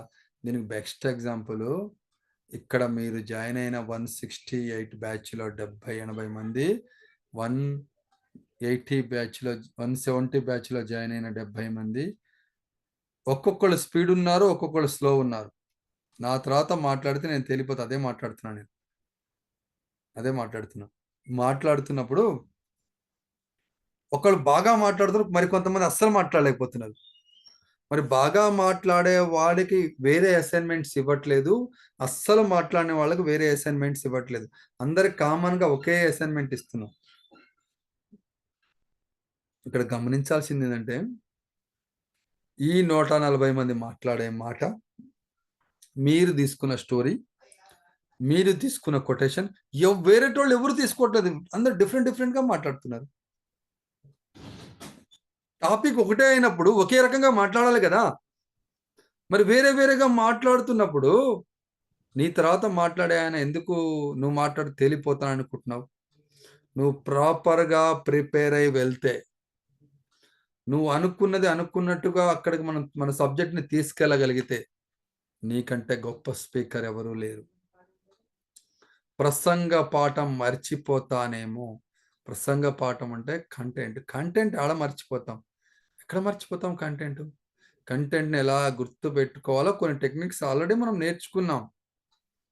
గాంధీజీ గురించి మనం మాట్లాడమన్నప్పుడు మనం ఫ్లో చార్ట్ వేసుకున్నాం. విద్యాభ్యాసము, జననము, విద్యాభ్యాసం తర్వాత దక్షిణాఫ్రికాలో రైల్లోంచి గెంటేసిన సన్నివేశము. ఆ రోజు ఆయన అనుకున్నాడు, ఈ తెల్లదొరలు నన్ను రైల్లోంచి గెంటేశారు, నేను వీళ్ళని నా దేశం నుండి గెంటేసే రోజు కోసం నేను ఎదురు చూస్తున్నా ఆ రోజు అనుకున్నాడు. ఒక్కొక్కటి సత్యాగ్రహాలు మొదలు పెట్టారు. విదేశీ వస్తు బహిష్కరణ, విదేశీ దుస్తుల బహిష్కరణ, ఉప్పు సత్యాగ్రహము, దండి సత్యాగ్రహము. దండి అనేది ఒక ప్లేస్. ఇలా ఒక్కొక్కటి అనుకుంటూ చేసుకుంటూ అహింసా మార్గంలో చేద్దామని నేతాజీ, మన భగత్ సింగ్ వీళ్ళందరూ చెప్తే, కాదు హింసా మార్గం వద్దు, అహింసా మార్గంలో చేద్దాము, మనం స్వాతంత్రం వచ్చేంత వరకు కొన్ని రోజులు మీరు ఆగండి అని చెబుతూ తీసుకువెళ్ళి స్వతంత్రం తీసుకొచ్చి, నాథురామ్ గాడ్సే తనని బుల్లెట్తో కాల్చినప్పుడు హేరామ్ అని చనిపోయాడు. నేనేం మహాత్మా గాంధీ చరిత్ర నేనేమి ప్రిపేర్ అయ్యి చెప్పలే, ఫ్లో చార్ట్ వచ్చింది, ఫ్లో చార్ట్ ప్రకారం చెప్పుకుంటూ వచ్చిన అంతే. ఆ టెక్నిక్స్ మీకు తెలుసు కాబట్టి ప్రసంగ పాఠం మర్చిపోయే అవకాశమే లేదు. నా తప్పులు పడ్డానికి కొందరు ప్రత్యేకంగా ఉంటారేమో, నీ తప్పులు పడ్డానికి ఎవరైతే ఉన్నారో వాళ్ళకి దండేసి దండం పెట్టండి. ఎందుకంటే వాళ్ళ వల్లనే నువ్వు బాగుపడతావు, వాళ్ళ వల్లనే నువ్వు కంటెంట్ని చాలా జాగ్రత్తగా రాసుకుంటావు. వాళ్ళు ఉన్నారు, వాళ్ళు చూస్తున్నారు, వాళ్ళు నా కోసం ఏదో చెప్తారు, నన్ను ఏదో చెప్పడానికి ఉన్నారు, నేను ఎట్టి పరిస్థితిలో వాళ్ళని మాట్లాడకుండా చెయ్యాలంటే నా కంటెంట్లో స్టఫ్ ఉండాలి, మసాలా ఉండాలి అనుకునే నువ్వు వస్తావు.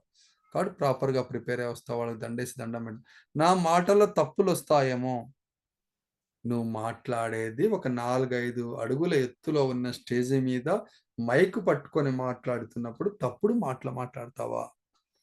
నీ ఫ్రెండ్స్తో మాట్లాడుతున్నావు, కొన్ని చిన్న చిన్న తప్పులు మాట్లాడతావు. తొక్కలోది వాడు చెప్పేది ఏంట్రా అది ఇదేని మనం ఏదో చిన్న చిన్న తప్పులు మాట్లాడతాం.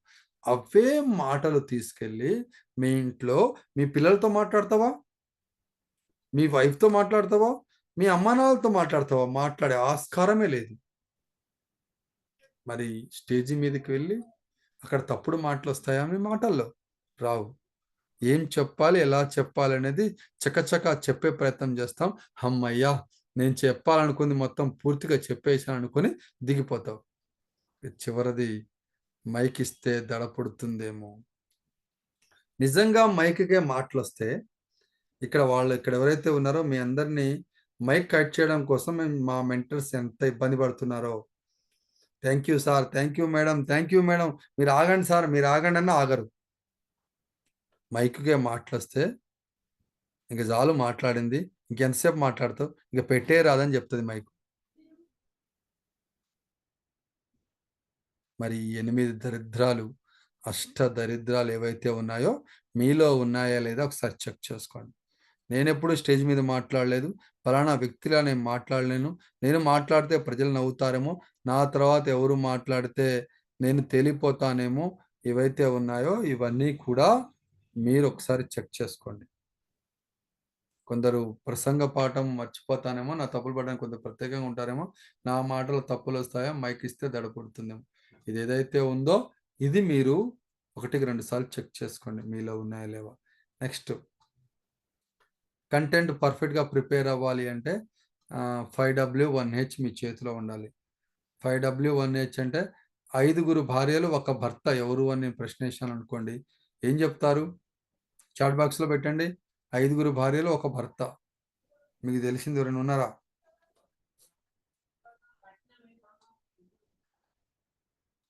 పోనీ 5 భర్తలు ఒక భార్య, ద్రౌపది.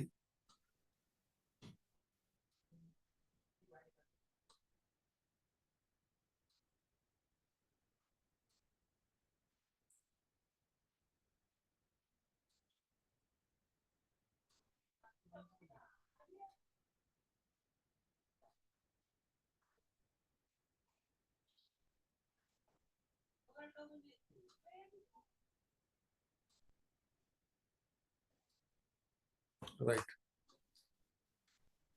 ఏం లేదు, అది గుర్తుండాలంటే 5W1H. 5W అంటే W అంటే వైఫ్స్, హెచ్ అంటే హస్బెండ్. ఒక హస్బెండ్, 5 భార్యలు. అవేంటి? What, why, where, who, when and how. ఇది హెచ్ అంటే హౌ. ఇది తెలిస్తే చాలు, మీరు ఏ కంటెంట్ అయినా అద్భుతంగా రాయగలరు. ఏదైనా సరే, అమెరికన్ ఎలక్షన్లో ట్రంప్ ఎందుకు ఓడిపోయాడు, బిడెన్ ఎందుకు గెలిచాడు, అది కంటెంట్ ఉంది, దాన్ని రాయాలి మనం. సర్వేపల్లి రాధాకృష్ణన్ గురించి ఎవరైనా మాట్లాడతారు, మహాత్మా గాంధీ గురించి ఎవరైనా మాట్లాడతారు,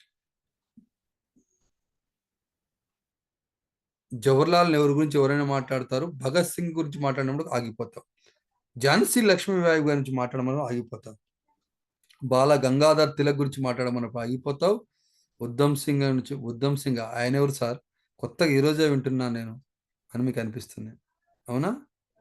ఎవరు వీళ్ళందరూ అంటే, మీరు ఎప్పుడైతే ఈ 5W1H పెట్టుకుంటావో క్వశ్చన్ ట్యాగ్స్, వాళ్ళ గురించి రాస్తావు. Who is Trump, who is Biden, when Trump, when Biden, where Trump, where Biden, why Trump, why Biden, how, ఎలా జరుగుతాయి అమెరికన్ ఎలక్షన్స్, ఎందుకు జరుగుతాయి, ఎందుకు ట్రంప్ ఓడిపోయాడు, బైడెన్ ఎందుకు గెలిచాడు, ఇప్పుడు మళ్ళీ ట్రంప్ గెలవబోతున్నాడు, ఎందుకు బైడెన్ ఎందుకు అక్కడ నుండి నిష్క్రమించాడు, ఏం జరిగింది ఏంటి అనేది మీరు ఎప్పుడు వేసుకుంటారని. ఇది 5W1H అనే క్వశ్చన్ ట్యాగ్స్ తగిలించుకున్నప్పుడు మాత్రమే మీరు అద్భుతంగా మాట్లాడతారు. మనం ఒక చిన్న యూట్యూబ్లో లేని టాపిక్ మాట్లాడదాము. వంకాయ గురించి మాట్లాడదాం, ఓకేనా? వంకాయ గురించి మాట్లాడదాం. వంకాయ వాట్, వంకాయ హూ, వంకాయ వేర్, వంకాయ వెన్, వంకాయ వై, వంకాయ హౌ. ఇది తగిలించుకుందాం. వంకాయ వాట్ కూరగాయలు, శాకాహారము, కూరగాయలు, వంకాయ. వంకాయ ఎవరు? నెత్తి మీద కిరీటం ఉంటుంది కాబట్టి వంకాయ రాజు, కూరగాయలన్నిటిలో రాజు వంకాయ. వంకాయ వేర్, పెరట్లో 10 రూపాయల పెరట్లో మనము ఒక 4 చెట్లు పెంచుకొని అవి మంచిగా కాయలు కాస్తే చాలా ఆనందంగా కోసుకొని తింటాం. అది 10 రూపాయలు పావు కిలో కాసినా సరే ఎంతో టేస్ట్ అనిపిస్తుంది. ఎందుకు? మన ఇంట్లో మన పెరట్లో కాసిన కూరగాయ కాబట్టి చాలా టేస్ట్ అనిపిస్తుంది. కాస్ట్ 10 రూపాయల. కాస్ట్ గురించి మనం ఇక్కడ ఆలోచించాం. ఎటువంటి ఎరువు వేయకుండా, ఏమి వేయకుండా మన ఇంట్లో పండించుకున్న పంట అనే ఫీలింగ్తో మనం జాగ్రత్తగా చేసుకుంటాం. అలాగే ఎప్పుడు పండుతుంది? నీళ్లున్న ప్రతి చోట వంకాయ పండుతుంది. నీళ్లు ఉండాలే కానీ మంచిగా పండుతుంది వంకాయ. వంకాయని చూసినట్లయితే పొట్టు వంకాయ ఉంటుంది, పొడుగు వంకాయ ఉంటుంది, తెల్ల వంకాయ ఉంటుంది, నల్ల వంకాయ ఉంటుంది, గుత్తి వంకాయ ఉంటుంది, మసాలా వంకాయ ఉంటుంది. ఆ మసాలా వంకాయ ఏదైతే ఉందో దాన్ని చక్కగా కట్ చేసి దాంట్లో మసాలా వేసి దాన్ని అలా ఆయిల్లోకి వేసేసి అలా తిప్పేసి మంచిగా చేసిన తర్వాత కర్రీని అలా నోట్లో పెట్టుకుంటే చక్కగా కరిగిపోతుంది. మీ అందరి నోళ్లలో లాలాజలం ఉరిందని నాకు అర్థమైపోయింది. ఆహా ఏమి రుచి, తినరా మై మరిచి అని పాడాడు శ్రీకాంత్ లైలా రైల్వే ట్రాక్ మీద ఎగిరే పావురమ సినిమాలో. ఎలా పండిస్తాడు రైతు? రైతు దగ్గర 10 రూపాయలు కొనుక్కొని అది ఆ దళారి చేతిలో, ఈ దళారి చేతిలో, చేతులు మారుతూ మారుతూ మారుతూ ఇక్కడికి వచ్చేసరికి 40 రూపాయలు, 50 రూపాయలు అవుతుంది. కానీ రైతుగా ఎంత నష్టపోతున్నాడని ఆలోచించండి. నేను ఇప్పుడు వంకాయ సంబంధించి ఒక కంటెంట్ చెప్పాను మీకు. అలా మీరు ఏ కంటెంట్ అయినా ప్రిపేర్ అవ్వండి, ఎలాగైనా ప్రిపేర్ అవ్వండి. ఈ 5W1Hని తగిలించుకొని ప్రిపేర్ అవ్వండి. అన్నిట్లో అన్నీ వస్తాయని లేదు, కానీ సాధ్యమైనంతలో చేయండి, బాగా వస్తుంది. ఓకే, నెక్స్ట్ ఇప్పుడు మనం సెషన్లోకి వెళ్దాం. మీరు చెప్పాలంటే మీ స్పీచ్లో ఓపెనింగ్ ఎలా ఉండాలి? ఓబీసీ గుర్తుపెట్టుకోండి. ఓబీసీ అంటే క్యాస్ట్ అనట్లేదు నేను. ఓపెనింగ్ ఎలా ఉండాలో చూడండి. నెక్స్ట్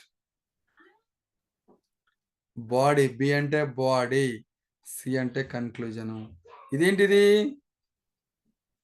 బర్గర్ గుర్తుపెట్టుకోండి.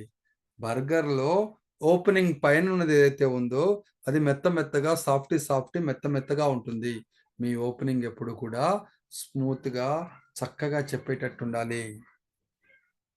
ఆడియన్స్ అందరిని కనెక్ట్ చేస్తూ మాట్లాడేటట్టు ఉండాలి. క్వశ్చన్తో చెప్పేటట్టు ఉండాలి ఓపెనింగ్ ఎప్పుడు కూడా.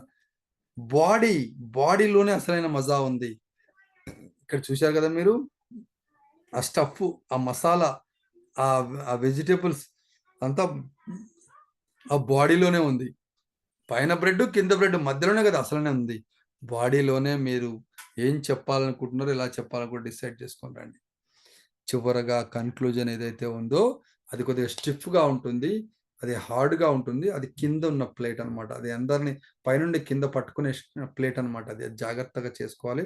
కన్క్లూజన్ ఎప్పుడు కూడా కన్ఫ్యూజ్తో చెప్పొద్దు, చాలా జాగ్రత్తగా కన్క్లూడ్ చేయగలగాలి. మీ సెషన్కి, ప్రతి సెషన్కి కూడా కన్క్లూజన్ ఉండాలి. కన్క్లూజన్తోనే చేయగలగాలి. అందమైన ముగింపు ఇవ్వాలి. మీరు కన్క్లూజన్ ఇచ్చారంటే ప్రాపర్గా అద్భుతంగా ఉండాలి మీ కన్క్లూజన్. అలా ఉండాలి కన్క్లూజన్ ఎప్పుడు కూడా. నెక్స్ట్ ఓపెనింగ్లో ఏం చేద్దామో చూద్దాం. ఓపెనింగ్ అంటే ఏంటో చూద్దాం. ఓపెనింగ్ గురించి ఎక్స్ప్లెనేషన్ ఇద్దాం.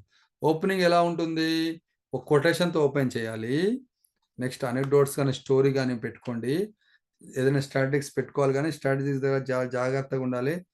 గూగుల్లో సెర్చ్ చేసుకొని పెట్టుకోండి. మీరు తప్పులు చెప్తే పట్టుకుంటారు. హ్యూమర్గా ఉండేటట్టు చూసుకోండి. ఓపెనింగ్ సాంగ్ కానీ పోయం కానీ పెట్టుకోండి. ఓపెనింగ్ చేసేటప్పుడు మీరు ఏ స్టోరీ చెప్పినా సరే, ఏం చెప్పినా సరే, కాకి కోయిల గురించి మాట్లాడుతున్నప్పుడు కాకి గురించి మాట్లాడుతూ కోయిల గురించి మాట్లాడు అని మాట్లాడితే ఆడియన్స్ అందరూ మీకు కనెక్ట్ అవుతారు. ఎఫెక్టివ్గా ఓపెన్ చేయగలగాలి. మామూలుగా మాట్లాడుతూ, లో సౌండ్‌తో మాట్లాడుతూ, మీలో ఏ ఎక్స్‌ప్రెషన్స్ లేకుండా మాట్లాడితే అది ఓపెనింగ్ సరిగ్గా కానట్టు అర్థం. చాలా జాగ్రత్తగా పెట్టుకోండి. మెయిన్ బాడీలోకొద్దాం. నెక్స్ట్ మెయిన్ బాడీలో ఏముంటుంది? మెయిన్ బాడీలో ఎక్స్‌ప్లనేషన్ ఉంటుంది మొత్తం. ఎలాబరేట్ మెయిన్ ఐడియా చెప్తావు. సపోర్ట్ విత్ ఎగ్జాంపుల్స్‌తో చెప్తావు. బ్యాకప్ విత్ ఆ డేటానంతా పెట్టుకుంటావు. అలాగే ఎక్స్‌ప్లనేషన్‌తో చెప్తావు బాడీ. ఈ బాడీలోనే ఉంది మొత్తం. మొత్తం నువ్వేం చెప్పాలనుకుంటున్నావో, నీ డైరెక్షన్ ఎలా తీసుకెళ్ళాలనుకుంటున్నావో, నువ్వెలా తీసుకెళ్ళాలనుకుంటున్నావు అంతా మెయిన్ బాడీలోంచి తీసుకెళ్ళాలి. నువ్వు ఏ పాయింట్‌ని హైలైట్ చేస్తున్నావు అనేది ఎక్కడ వస్తుందంటే బాడీలోనే వస్తుంది. Next conclusion. కన్క్లూజన్ ఓపెనింగ్ ఎప్పుడు కూడా వాట్, హూ ఓపెనింగ్ అవుతుంది. వేరు, వెన్ అంతా కూడా మెయిన్ బాడీ అవుతుంది. కన్క్లూజన్ హౌ కన్క్లూజన్ అవుతుంది. కన్క్లూజన్ ఎట్లా కన్క్లూడ్ చేస్తావు? సమ్మరీ చేసేటట్టుగా కొటేషన్‌తో పర్సనల్ రిఫరెన్స్ చేయాలి. ఛాలెంజ్ చేయాలి. నేను రాగానే చెప్పాను మీరందరూ కూడా అద్భుతంగా మాట్లాడేలా నా గంటన్నర సెషన్ ఉంటుంది. మిమ్మల్ని మాట్లాడింపజేస్తానని చెప్పి నన్ను ఛాలెంజ్ చేసి తీసుకొచ్చిన ఆడియన్స్‌ని. అలాగే ఏదైనా నెక్స్ట్ ఫ్యూచర్‌లో మీకు ఏమైనా ఆఫర్స్ ఉంటే ఆ విజన్ ఆఫర్ ఇది చేద్దాం, ఇది చేద్దాం. ఆహ్, రైస్ బకెట్ ఛాలెంజు, మొక్కలు నాటే ఛాలెంజు ఇవన్నీ చేస్తున్నారు కదా! అట్లా మనం కూడా ఏం చేయాలి. అలాగే కన్క్లూజన్‌లో ఎప్పుడు కొత్త పాయింట్స్ యాడ్ చేయొద్దు. అది పాతగా ఏదైతే ఉందో సమ్మరీ మాత్రం చేసేటప్పుడు పైనుండి కిందకి. కన్క్లూజన్ ఎప్పుడు కూడా ఎమోషనల్‌గా కన్క్లూడ్ చేయాలి. గుర్తుపెట్టుకోండి. ఓపెనింగ్ ఎఫెక్టివ్‌గా చేయాలి. మెయిన్ బాడీ ఎక్స్‌ప్లనేషన్ ఉండాలి. కన్క్లూజన్ ఎమోషనల్‌తో కన్క్లూడ్ చేయాలి. ఎమోషనల్‌గా కన్క్లూడ్ చేయాలి. రైట్. Sir next.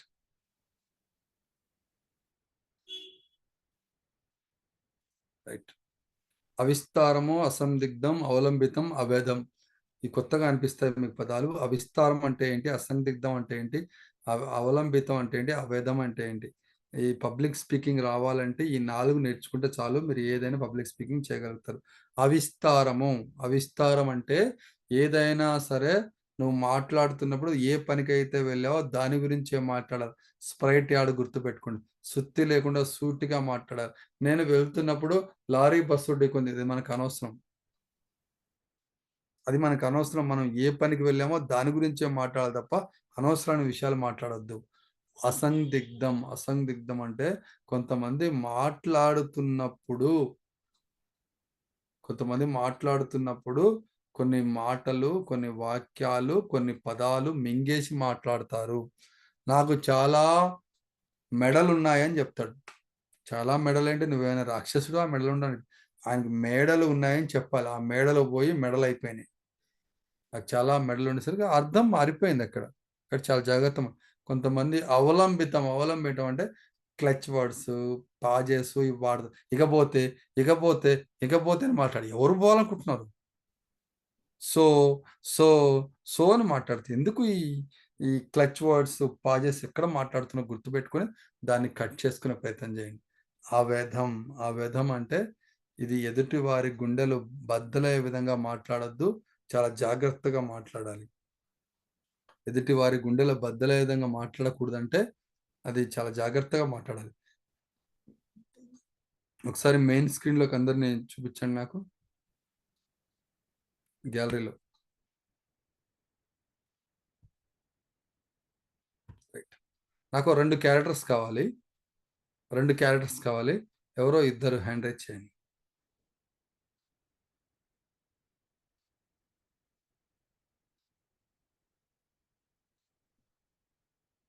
ఎవరో ఇద్దరు హ్యాండ్ రైజ్ చేయండి.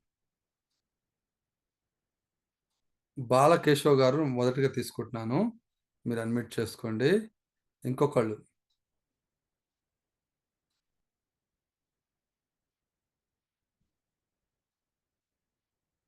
ఇంకోళ్ళు ఎవరిని తీసుకుందాము?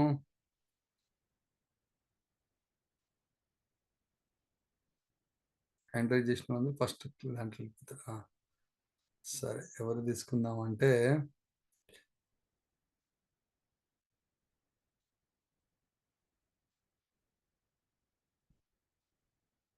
చెప్తాను. నేను సెలెక్ట్ చేసుకుంటున్నాను. ఆ క్యారెక్టర్‌కి ఎవరు సెట్ అయిపోతారని. రామారావు గారిని తీసుకుందాం. ఓకే. రైట్. బాలకృష్ణ గారిని రామారావు గారిని తీసుకుందాం. బాలకిషన్ గారు రిటైర్ అయిపోయారు. టీచర్గా రిటైర్ అయ్యారు సార్ మీరు? బాలకిషన్ గారు టీచర్గా రిటైర్ అయిపోయారు. పింఛన్ ఆ రిటైర్మెంట్ వచ్చిన డబ్బులు ఒక 10-15 లక్షల డబ్బులు వచ్చాయి. టీచర్గా 20 లక్షల కంటే ఎక్కువ రావు. ఒక 20 లక్షల డబ్బులు వచ్చాయి. వాటితో పాటు ఆ జీపీఎఫ్లు దాచుకుని ఇంకోటి ఒక 3-4 లక్షలు ఇవన్నీ కలుపుకొని ఒక 20 లక్షలు చేసుకున్నారు.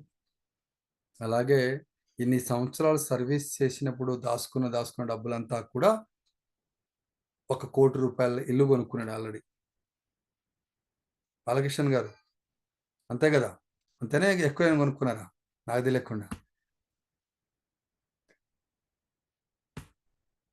రైట్ రైట్ అయితే రైట్ అయితే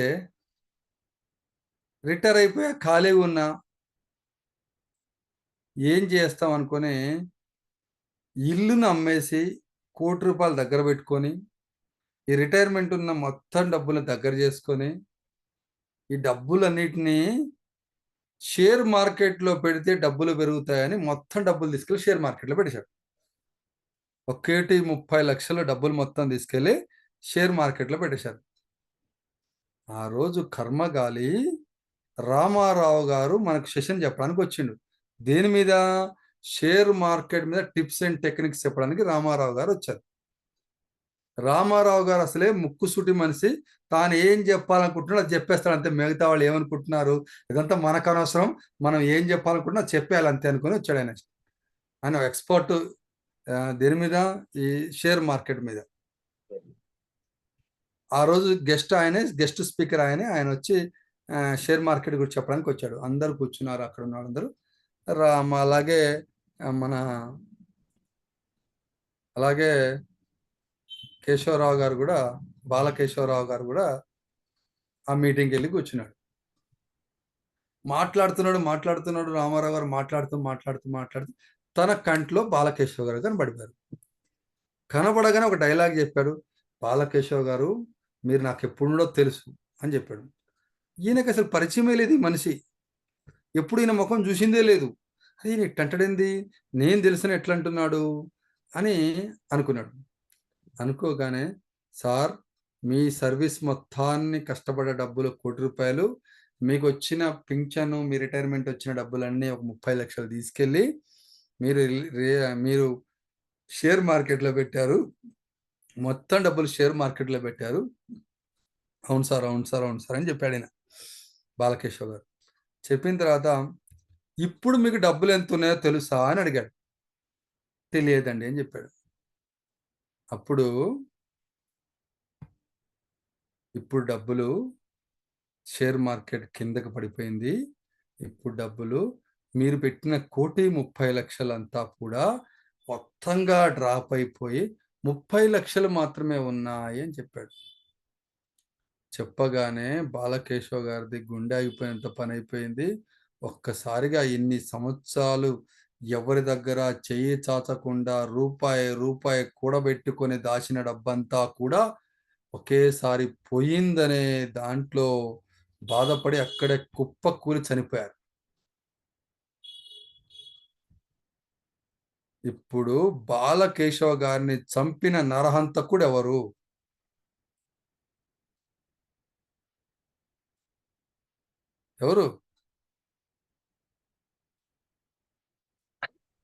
రామారావు గారు. అంతే కదా? అవును. అంటే మనం ఇది ఎట్లా ఉండాలంటే, అవేధం అంటే ఎదుటి వారి గుండెలు బద్దలే విధంగా మాట్లాడదు. మళ్ళీ చెప్తున్నాం. థమ్సప్ తాగితే బాగోదు, అది మంచిది కాదని అందరికీ తెలుసు. కానీ దాని నుండి జరిగే పర్యవసానాలు చెబితే వాడికి నచ్చితే వాడికి మారిపోతాడు. కాలేజీ పిల్లలు నువ్వు క్రికెట్ ఆడొద్దు, junior NTR cinema Devara release ఉంది, నువ్వు వెళ్ళిపోవద్దు అంటే వాడు వెళ్తాడు. వాడు నువ్వు ఆపలేవు. ఇప్పుడు స్కూల్ పిల్లల్లో చాక్లెట్లు ఏదో చేసుకొని డ్రగ్స్ తింటున్నారట, అది చేస్తున్నారట, మనం ఏం చేయలేం. కానీ నువ్వు అక్కడికి వెళ్తున్నప్పుడు ఆ సిచ్యువేషన్ చేంజ్ చేయాలంటే ముందు వాళ్ళలో మింగిల్ అవుతూ మాట్లాడుతూ, సినిమాకి వెళ్తే అది కాదు నాన్న, ఎగ్జామ్ టైంలో సినిమాకి వెళ్ళొద్దు, ఎగ్జామ్స్ అన్నీ అయిపోయిన తర్వాత సినిమా రోజుకో సినిమా చూడు, ప్రాబ్లం లేదు.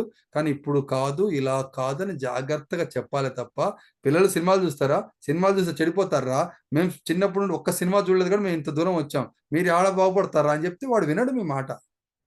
ఎదుటి వారి గుండెలు బద్దలే విధంగా మాట్లాడదు ఎప్పుడు కూడా. చాలా జాగ్రత్తగా మాట్లాడాలి. అది గుర్తుపెట్టుకోండి ఒకసారి. ఏంటి? అవిస్తారం, అసందిగ్ధం, అవలంబితం, అవేదం. అవిస్తారం అంటే పోయే పని సూటిగా సుత్తిలో కూడా మాట్లాడాలి. అసందిగ్ధం అంటే కొన్ని మాటలు, కొన్ని వాక్యాలు మింగేస్తారు, దానివల్ల మీనింగే మారిపోతుంది. మనం తెలంగాణలో ఆనపకాయ అంటాం, సోరకాయ అంటాం, వేరే చోట ఇంకోటి అంటారు. అది ఇది అసలు సంబంధమే లేకుండా ఉంటుంది. ఓకే, అది ఏంటిది? ఆనపకాయ అంటే ఏంటి? ఆనపకాయ సాంబార్ చేసుకుందాం అని చెప్తారు. ఏంటి ఇది? అర్థం కాదు. అలాగే కొన్ని చోట్ల ఊరగాయ అంటారు, కొన్ని చోట్ల పచ్చడి అంటారు. ఊరగాయ అంటే ఏంటి, పచ్చడి అంటే అన్నీ ఒకటే కాదు. ఆ పరిస్థితిని బట్టి మారిపోయి మనకు దాని మీనింగ్ నీకు వేరేగా అర్థం అవుతుంది అని చెప్పేది. అది అసందిగ్ధం. అదే అవలంబితం అంటే క్లచ్ వర్డ్స్, పాజ్ వర్డ్స్ ఉంటాయి. అవి జాగ్రత్తగా చూసుకోవాలి. మీ స్పీచ్లో క్లచ్ వర్డ్స్, పాజెస్ ఉండకుండా జాగ్రత్తగా మాట్లాడాలి. లాస్ట్ది అవేదం, ఎదుటి వారి గుండెలు బద్దలే విధంగా మాట్లాడదు. గుర్తుపెట్టుకోండి. Next sir, next veg puff ఉంటుంది. వెజ్ పెప్ గురించి మాట్లాడుకుందాం, మనం క్లోజ్ చేసుకుందాం. నేను కన్క్లూడ్ చేస్తాను, అది చూసుకోండి మళ్ళీ. వెజ్ పెప్ అంటే గుర్తుపెట్టుకోండి, వెజ్ పెప్ అంటే వెజిటేబుల్, పెప్ అంటే పెప్సీ. కానీ మనకి అది కాదు. మన స్పీచ్లో వెజ్ పెప్ ఏముందో చూసుకోవాలి అంతే. వాయిస్ మాడ్యులేషన్ ఉండాలి. మీ వాయిస్ మాడ్యులేట్ చేస్తూ మాట్లాడాలి. అంటే ఐ కాంటాక్ట్ ఉండాలి. ఐ కాంటాక్ట్ ఎలా చేయాలి? ఆడియన్స్ వైపు చూస్తూ మాట్లాడాలి. మీ ఇంట్లో దేవుడు పటం బాగా గమనించుకోండి. మీ హాల్లో దేవుడు పటాన్ని బాగా గమనించుకోండి. మీరు కింద కూర్చున్నా, మూలన కూర్చున్నా, పక్కన కూర్చున్నా, ఎటువైపు కూర్చున్నా దేవుడు కళ్ళు మిమ్మల్ని చూస్తున్నట్టే అనిపిస్తాయి. కావాలని చెక్ చేసుకోండి. ఓకే, మీ ఐ కాంటాక్ట్ కూడా అలాగే ఉండాలి. ఆడియన్స్ అందరినీ చూస్తూ మాట్లాడుతున్నట్టు ఉండాలి. ఆడియన్స్ని మనం కనెక్ట్ చేస్తూ మాట్లాడుతున్నట్టు ఉండాలి. యూ షేప్లో చూడండి, డబ్ల్యూ షేప్లో చూడండి, హెచ్ షేప్లో చూడండి, వి షేప్లో చూడండి. చూడమన్నాడు కదానే ఇట్లా ఇట్లా ఇట్లా ఇట్లా చూసి తలకాయలు తిప్పారు. కంటితోనే చూడాలి. అవతల ఆడియన్స్, మీకు తెలిసిన పర్సన్ కిందున్నా కంటితో నువ్వు ఎలా ఉన్నావని నువ్వు చెప్పేటట్టు ఉండాలా. ఆయన కంటితో నేను బాగున్నానని ఆ రిసీవింగ్కి రావాలి అంతే తప్ప చేతులు ఇట్టు టూపి అట్ట టూపేది కాదు. ఐ కాంటాక్ట్ ప్రాపర్గా చూపించాలి. గెస్చర్, పోస్చర్ రెండు వేరే వేరే. గెస్చర్ అంటే హ్యాండ్ మూమెంట్, నువ్వు చెప్పు, ఇలా మాట్లాడు అని చెప్తున్నప్పుడు ఏదైనా ఒక పర్సన్ చూపించేటప్పుడు చెప్పేదాన్ని గెస్చర్ అంటారు. పోస్చర్ అంటే పైనుండి కిందికి నీ బాడీ అంతా పోస్చర్ అవుతుంది. ఆయన పోస్చర్ చూడగానే మనకు అర్థమైపోయింది ఆయన ఎలా కూర్చున్నాడు. ఒకటి కాలు మీద కాలు పెట్టి కూర్చున్నాడు అంటే అర్థం ఏంటంటే, నువ్వు ఏదైనా చెప్పుకోరా భయ్, నాకు అనవసరం, నాకంటే పోటుగాడి నువ్వేం కాదు, నాకు అంతా తెలుసు అని బాడీ లాంగ్వేజ్ మనకు అర్థమవుతుంది. నీ పోస్చర్ని, గెస్చర్ని బట్టి నువ్వు ఏంటో చెప్పేవచ్చు. ఓకే, అలాగే ఎంపసైజ్ చాలా మంచిది. దీని గురించి చిన్న ఎగ్జాంపుల్ చెప్పుకుందాం మనం. ఓకే, రైట్ సార్, మళ్ళీ అందరినీ స్క్రీన్ చూపించండి.